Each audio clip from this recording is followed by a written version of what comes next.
Hello, I'm Dr. Townsend. Welcome to my video. Since 1975, I've met with thousands of people in counseling and social work settings. Many of these people are folks who've come seeking help to cope better with their emotions and to handle communication better in relationships with people. For many of the people who I've met with, it's been helpful to start with a basic analysis of a relationship between two things. These are emotion and behavior.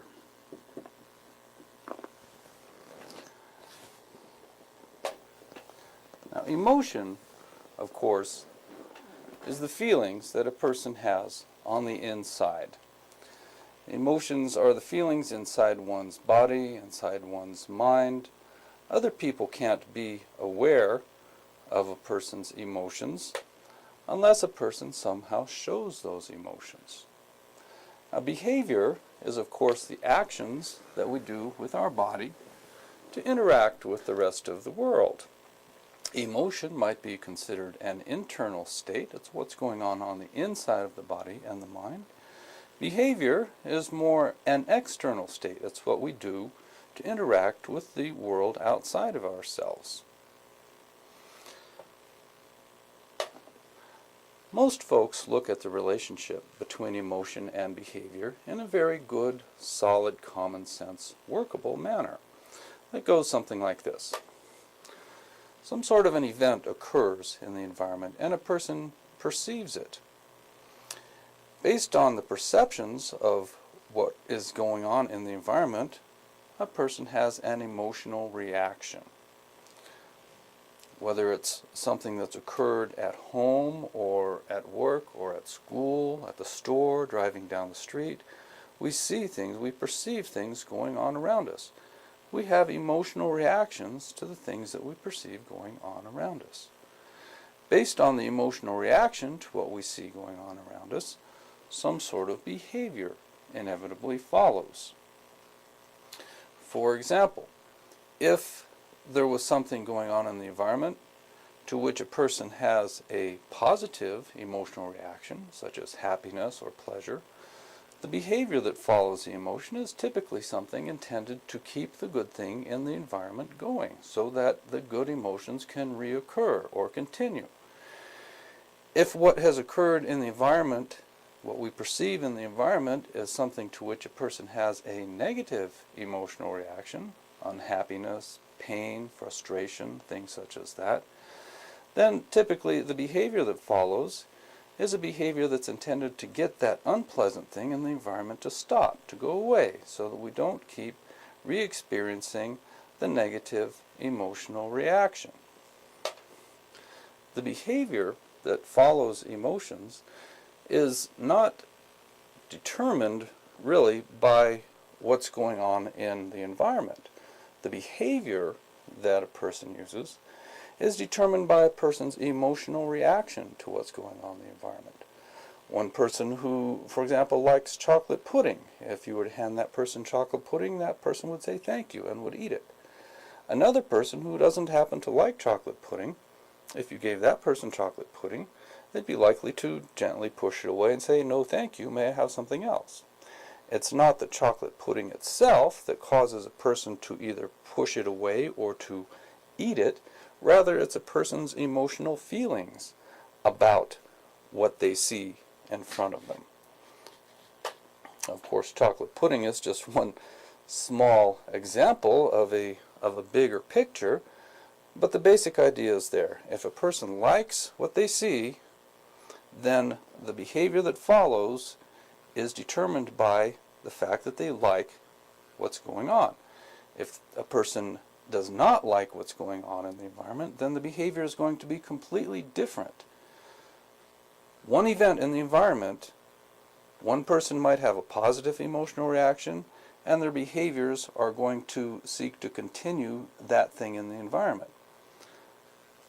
A second person perceiving the exact same thing in the environment might not like what they see, and their behaviors that follow will be completely different. The events in the environment are not the determining factors of behaviors. Rather, the determining factor of behavior is the emotional reaction to what's going on in the environment.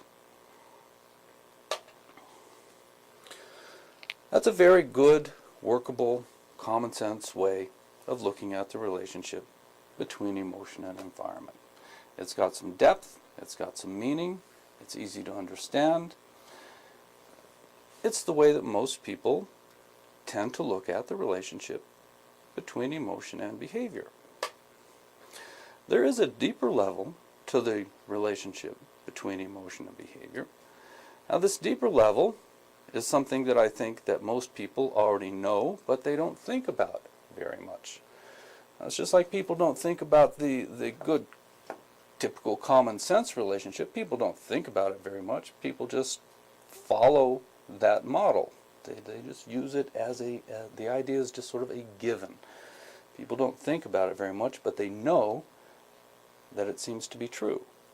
At a deeper level, there are other things going on with the relationship between emotion and behavior. Now, these deeper things, I believe most people know these deeper things as well, but they don't think about them very much. At a deeper level, it works something like this. A person has got some sort of emotion, whether it's in reaction to something in the environment or wherever it comes from. A person has got some sort of emotion going on. Now, just like in the common sense model up here, where emotion determines behavior, well, here at a deeper level, that same thing holds true. Wherever there is emotion, there's going to be some sort of behavior to follow it. Now, when we're talking about the good common sense way of looking at the relationship between emotion and behavior, we were talking about events in the environment seem to spur the emotions. A person perceives something going on and they have an emotional reaction to it. Here at the deeper level, we have a situation that no matter where the emotion came from, there's going to be some sort of behavior. Now, up here, we looked at a person perceiving things going on in the environment, but at a deeper level, we have a situation where there is a part of the brain, sits right around here, right behind a little area that's called the fissure of Rolando, a cute name. This part of the brain that I'm talking about is primarily connected to the nerves in the muscles, so that the brain can be aware of the actions of the muscles. Now, this part of the brain is connected primarily only to the muscles, and all it really knows directly is what's going on with the actions of the muscles. It's not connected directly to the eyes or the ears.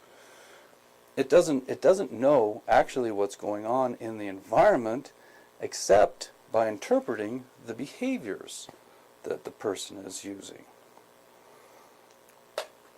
So here at a deeper level, rather than emotions being pulled forward simply by things that are going on in the environment, at the deeper level, emotions are pulled forward by the awareness of the behaviors that a person is using.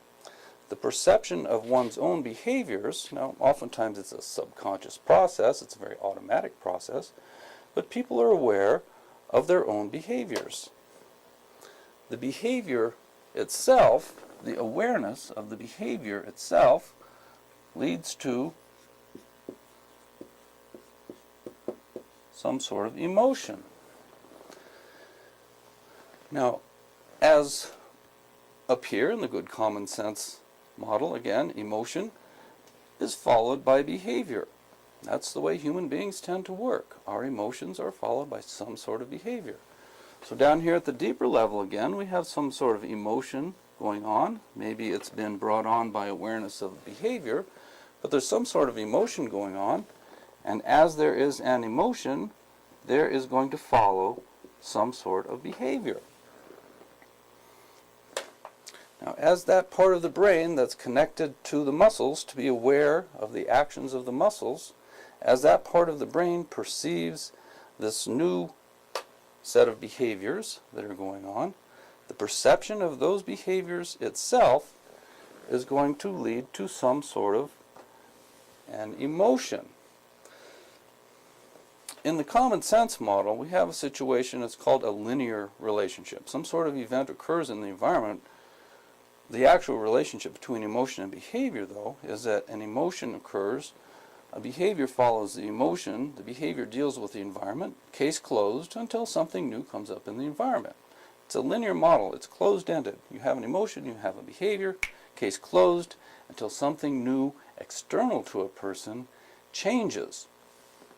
At this deeper level, it's not a linear, closed-ended situation.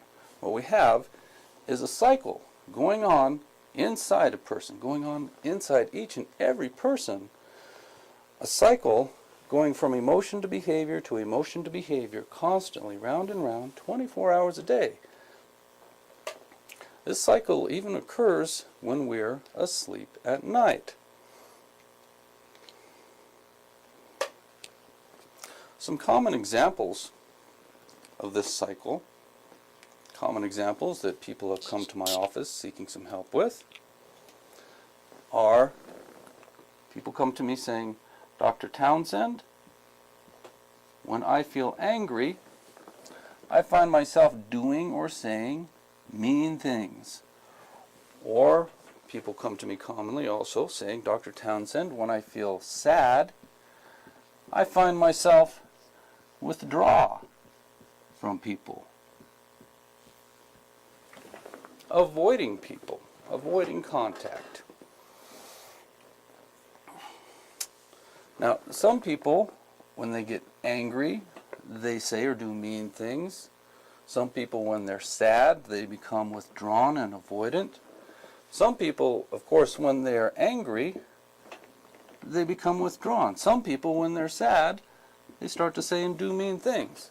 So I put both of these emotions here side by side, as they often apply to each other. Now, if a person has got a habit of using mean or withdrawn behavior in reaction to the emotions of anger or sadness,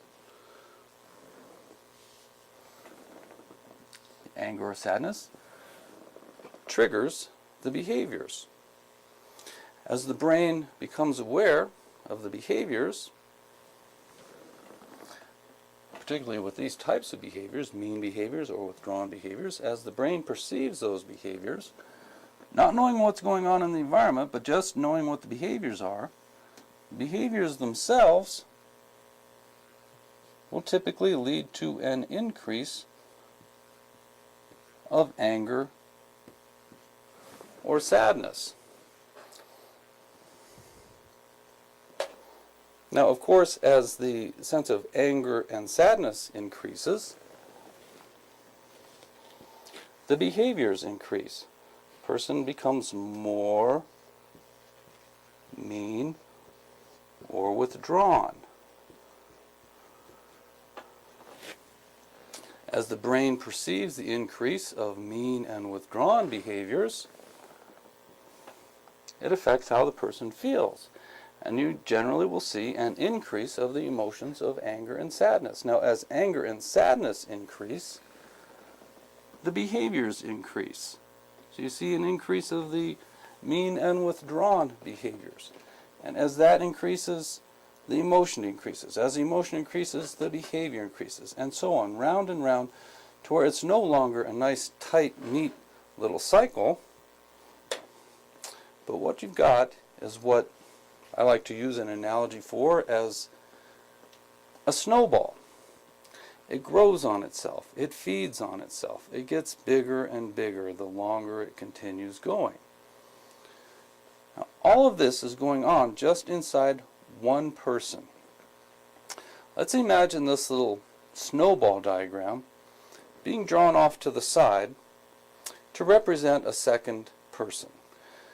Now, if this person is, say, living in Albuquerque, and this second person is living in, say, Nebraska, and has no contact, nothing to do with this person down in Albuquerque, well, this person in Nebraska, having their emotional snowball, is going to have an emotional behavioral snowball completely separate from the person here in Albuquerque. The two snowballs have nothing to do with each other. Both of the snowballs occur, but they're completely separate. Just two snowballs going on. They may be getting bigger and bigger, but they're completely separate from each other. Now, if we were to imagine this person who lives in Nebraska getting in their car and driving down the highway, coming down through, well, what would that be, Oklahoma, Texas, and coming down the highway down through New Mexico, coming down through the mountains and into Albuquerque, and moving into this person's home in Albuquerque. We've got two people in the same room at the same time with each other. So let's imagine this person from Nebraska, their emotional snowball diagram. Let's bring that into Albuquerque, into the house of this other person. In which case, we're going to take the person from Nebraska, we're going to take their snowball diagram and draw it as overlapping with this other person's diagram. It's no longer two separate snowballs, but rather it is two snowballs that overlap with each other and interact with each other. When there are two emotional behavioral snowballs going on together at the same time in the same house, it's different than just two separate emotional behavioral snowballs. It takes on a different meaning. It's not just one snowball plus one snowball, but rather the two snowballs multiply and feed off of each other. And to continue the analogy, it's more than just two snowballs at this point. It becomes an avalanche.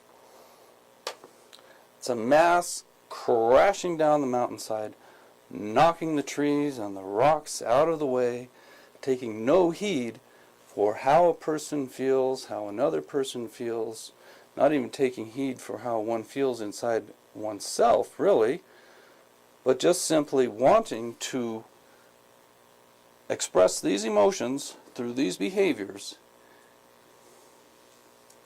has blinders, crashing down the hill, taking no heed of anything other than expressing these emotions with these habitual sorts of behaviors. Now, these sorts of behaviors, such as being mean or withdrawn in reaction to emotions such as anger or sadness, these behaviors are learned habitual behaviors. You'll typically find a person over their lifetime will react to the same emotions with the same general sorts of behavior time and time again. It occurs and occurs and occurs over and over and over. It's a habitual behavioral response to a given set of emotions. Now, the habits that a person might have that they use in reaction to their emotions, the habits are learned behaviors. The emotions are basically normal, natural things. Everyone is born to have emotions. There's no way to stop it. No one would want to stop emotions. Life would be meaningless without the emotions. Emotions are normal, natural things. Emotions themselves are not really a problem. The behaviors that a person learns to use in reaction to their emotions, that's typically where the difficulty comes in. The behaviors that a person uses to cope with their emotions. So the emotions are a normal, natural process. And in the counseling office, I never try to get people to stop having emotions. Everyone needs to have their emotions. It's a normal, natural thing. The behaviors have to be learned somewhere. We learn our behavioral reactions to our emotions. Now, these learned reactions typically come from one of two or three places.